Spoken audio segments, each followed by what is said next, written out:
Welcome dear students, स्वागत है। इस वाली वीडियो में हम लोग देखते हैं 10th और 12th इंग्लिश एग्जाम्स में फुल मार्क्स कैसे लेने हैं।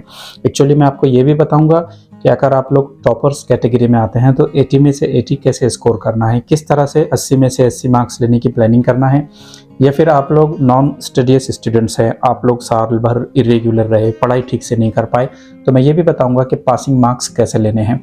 दोनों केसेस में ये वीडियो आपके लिए है। ये देखिए, इस वीडियो में हम लोग क्या करते हैं, कॉमन प्रॉब्लम्स को फेस करते हैं, टारगेट करते हैं।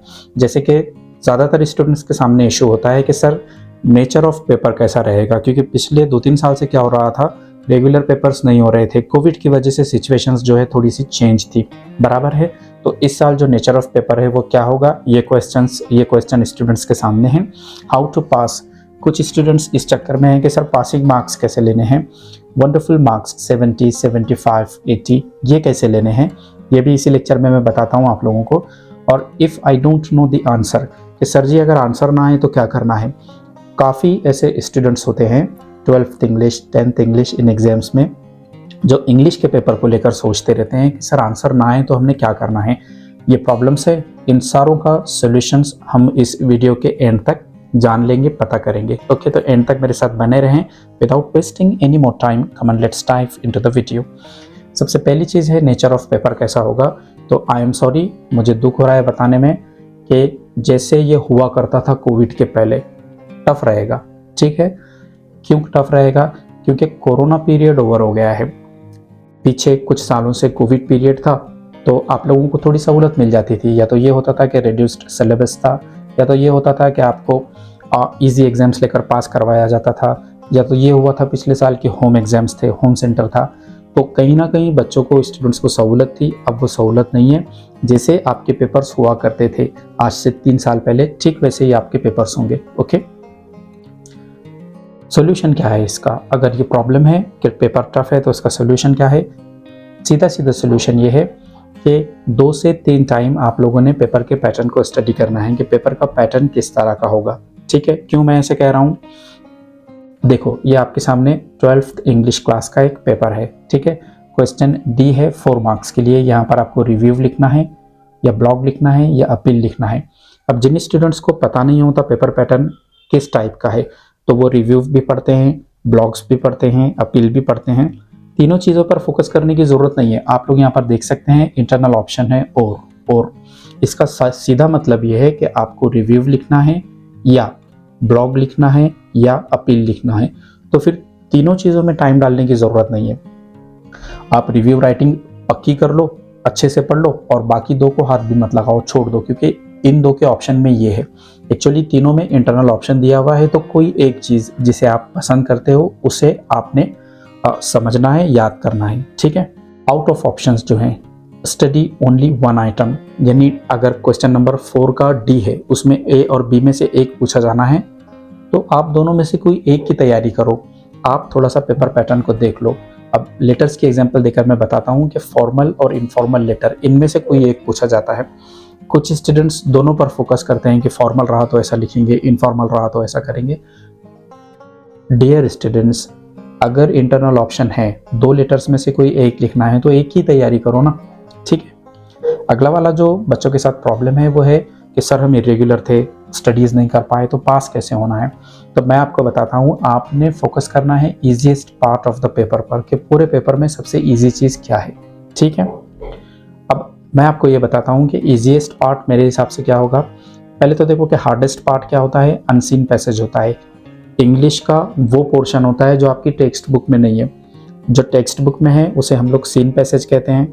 ठीक है, कहीं ना कहीं हमारे टीचर्स ने उसे पढ़ाया होता है, गाइड्स में होता है, तो हम उसकी स्टडी कर लेते हैं। तो अनसीन बहुत मुश्किल होता है, पोइट्री मुश्किल होती है, तो इसको थोड़ा सा पेंडिंग कर देना। जो बच्चे इरेगुलर हैं, नॉन स्टडीज हैं, उनके लिए कह रहा हूँ मैं। तो फिर आसान चीज़ों में क्या जाता है, सीन पैसेज जाता है या राइटिंग स्किल्स जाता है। सीन पैसेज में ऐसे होता है कि जनरली आपका पढ़ा हुआ होता है, तो आपको आंसर्स थोड़े आसानी से मिल जाते हैं। और जो राइटिंग स्किल्स है, लेटर कैसे लिखना है, समरी कैसे लिखना है, इसे कैसे लिखना है, थोड़ा थोड़ा आप देखोगे, एक एक 2 चीज़ें भी आप लोग देख लोगे, तो आप लोग इसे आराम से सीख जाओगे। हमारा जो चैनल है Jeffy Javed English for you, यहाँ पर राइटिंग स्किल्स की लगभग चीज़ें रखी हुई हैं, लेटर से लेकर समरी तक, और इसे से लेकर टूरिस्ट लिफलेट तक। ओके, वंडरफुल मार्क्स के लिए क्या करना है, अगर 70, 75, 80 ऐसे मार्क्स लेना है तो अब जो स्टडीज बच्चे हैं, पढ़ाकू बच्चे हैं, तो वो किस चक्कर में रहते हैं कि सर आउट ऑफ मार्क्स लेने के लिए क्या करना है। मैं आपको एक सिंपल सी चीज़ बताता हूँ, solve the paper and study the weak parts. आप क्या करो, एक सैम्पल पेपर लो और एक बार 3 घंटे बैठ के उसको पूरा सॉल्व कर लो, तो आप अपने आप को जज कर पाओगे कि आप वीक कहाँ पर हो। आपको सीन में दिक्कत आती है, अनसीन में दिक्कत आती है, पोइट्री में आप वीक हो, या फिर आपको जो राइटिंग स्किल्स हैं, लीफलेट है या फिर डायलॉग राइटिंग है, वहाँ पर प्रॉब्लम आती है। तो अपने आप को थोड़ा सा आप चेक करो कि आप वीक कहाँ पर हो। ओके, आपने चेक कर लिया, उसके बाद में आपको क्या करना है, और जो वीक पार्ट्स हैं आपके, जैसे राइटिंग स्किल्स में आप वीक हो तो वहाँ पर थोड़ी सी आप लोगों ने मेहनत करनी है। ओके, आप बस उठोगे और सिर्फ पढ़ाई में लग जाओगे तो ऐसे नहीं चलेगा, आपको ये पता करना होगा कि वीक पार्ट क्या है। क्लियर। एक दूसरी चीज़ ये है रिविज़न। कई बार ऐसा होता है हम चीज़ों को पढ़ लेते हैं लेकिन उन्हें पढ़ करके टाइम हो जाता है तो थोड़ी सी हमारे ध्यान से निकल जाती हैं। तो जो कुछ आपने पढ़ रखा है एक दिन पहले सिर्फ आपने रिवाइज करना है, डिटेल्स में किसी चीज़ की नहीं जाना है, सिर्फ रिवाइज करना है। हमारे चैनल पर आप लोगों को एक गेस्ट पेपर मिलेगा, ठीक है, 12th इंग्लिश के लिए, 10th इंग्लिश के लिए। यहाँ पर आराम से आप देखकर अंदाज़ा लगा सकते हो किस तरह की चीज़ें रहेगी, और सारी चीज़ों की जो फॉर्मेट है लेटर्स के या फिर डायलॉग राइटिंग के या फिर रिपोर्ट राइटिंग के, वो आपके सामने आ जाएंगे, ऑटोमेटिक आपका रिवाइज हो जाएगा। ओके, एक क्वेश्चन ये है जो मेरे अपने स्टूडेंट्स के सामने है कि सर जी अगर आंसर ना आए तो हम लोगों ने क्या करना है। तो उसका सीधा सीधा आंसर है मेरे पास में कि लिखो, आप लोगों ने लिखना है, अगर ना भी आए तो लिखना है। ठीक है, मैं आपको बताता हूँ कि आपके पेपर में कोई नेगेटिव मार्किंग नहीं है। आप कोई नीट का पेपर नहीं दे रहे हो कि सही आंसर आया तो आपको मार्क्स मिलेंगे, रॉन्ग आया तो आपके मार्क्स कटेंगे। क्या होगा रॉन्ग आएगा तो यही होगा कि एग्जामिनर सर आपको 0 देंगे। ठीक है, लेकिन एक पॉसिबिलिटी ये है कि आपको मार्क्स मिल सकते हैं। मैं आपको बताता हूँ, जैसे कि न्यूज़ है थोड़ी देर के लिए इंडिपेंडेंस डे की, आपको न्यूज़ बनानी आती है, ठीक है, आपको रिपोर्ट लिखनी नहीं आती, लेकिन आपने कैसे तो भी एग्जाम्स में लिखा है रिपोर्ट में कि इंडिपेंडेंस डे मनाया गया, झंडा वंदन हुआ, बच्चे आए थे, तो कहीं ना कहीं एग्जामिनर्स आपको उसके मार्क दे सकते हैं। ठीक है, एक छोटी सी चीज़ मैं आपके सामने रखता हूँ, मान लो थोड़ी देर के लिए कि आप एग्जामिनर हो। ठीक है, अभी ये मत सोचो कि आप 12th के स्टूडेंट हो, 10th के स्टूडेंट हो, आप सोच लो कि आप एग्जामिनर हो। आपके सामने 2 पेपर्स हैं, एक पूरा ब्लैंक है, टोटल ब्लैंक है, और एक पर काफ़ी कुछ लिखा हुआ है। ठीक है, अब आप जिस स्टूडेंट का पेपर चेक कर रहे हो उसे आउट ऑफ 35 32 मार्क्स मिले हैं, थोड़े से मार्क्स पर वो पास हो सकता है। तो आप इस तरह के पेज पर मार्क्स दोगे उसे, या ऐसे कुछ लिखा हुआ रहा तो दोगे।